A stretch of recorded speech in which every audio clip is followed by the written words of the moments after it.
The lawyer's voice was smooth, rehearsed. Your daughter signed an NDA. She'll stay quiet. That's how this ends. I didn't argue. I didn't shout. I only listened, because silence unsettles men who feed on power. When the call ended, I sat in the dark, staring at nothing.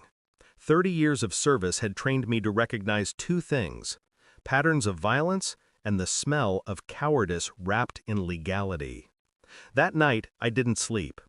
By dawn, his $80 million penthouse had one less functioning security team. They were breathing, but hospitals could deal with that. When he woke, he wasn't in silk sheets. He was chained to his own bed, wrists cut by steel cuffs. The man who thought money made him untouchable was suddenly small, stripped of all theater. I leaned close, voice low enough to crawl under his skin. Lesson 1, I whispered. Fear doesn't start when you see the cage. It starts when you realize you built it yourself. I didn't strike him, not yet. Violence is noise. Noise is weakness. I studied his face, the confusion mixing with arrogance, the way spoiled men cling to entitlement like armor. He thought this was extortion, some military thug cashing in. He didn't understand it was personal. When I looked at him, I saw my daughter in the parking garage, keys clenched in her hand, his shadow behind her, his voice dripping with power, knowing she needed the job, knowing she couldn't scream without losing everything. Her silence at dinner the night it happened told me more than her words ever could. She smiled too tightly, laughed too quickly. I asked nothing, because fathers who pry too soon get lies in return. But when the lawyer called, the pieces locked into place. She hadn't just been fired, she had been broken. And her silence was not choice, it was purchase. I began the way I always do, quietly.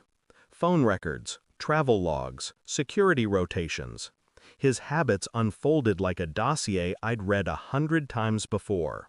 Same arrogance, different name. He used burner numbers, thinking he was clever. I traced every one. He paid for silence in cash and NDAs. His board knew, his lawyers knew, his wife knew. Predators hide in plain sight because they know people would rather look away than look too closely. My daughter avoided me in those days. She knew the rage in my veins, the kind that made wars bleed.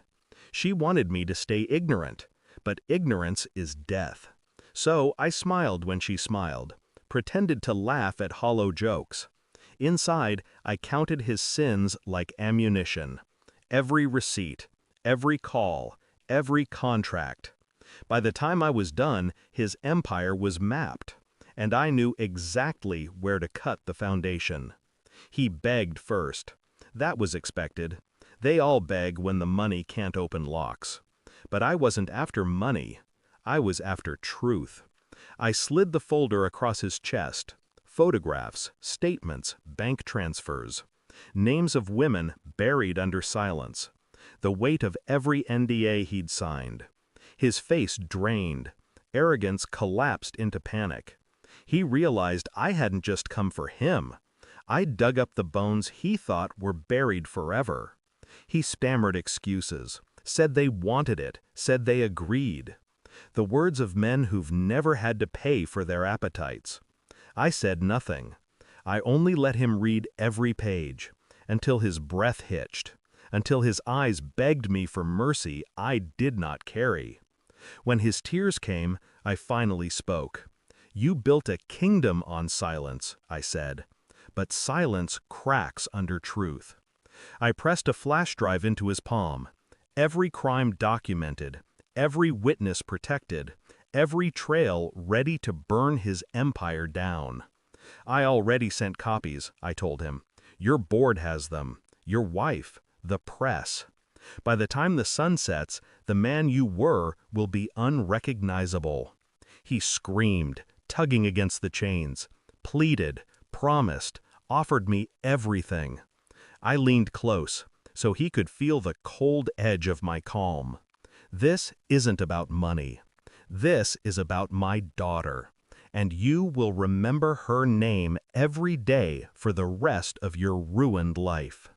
I left him chained in his own penthouse, drowning in panic. I didn't need to kill him. The truth would. By the time I reached the street, sirens already cut through the city. The empire he built on fear was already ash. I didn't call my daughter.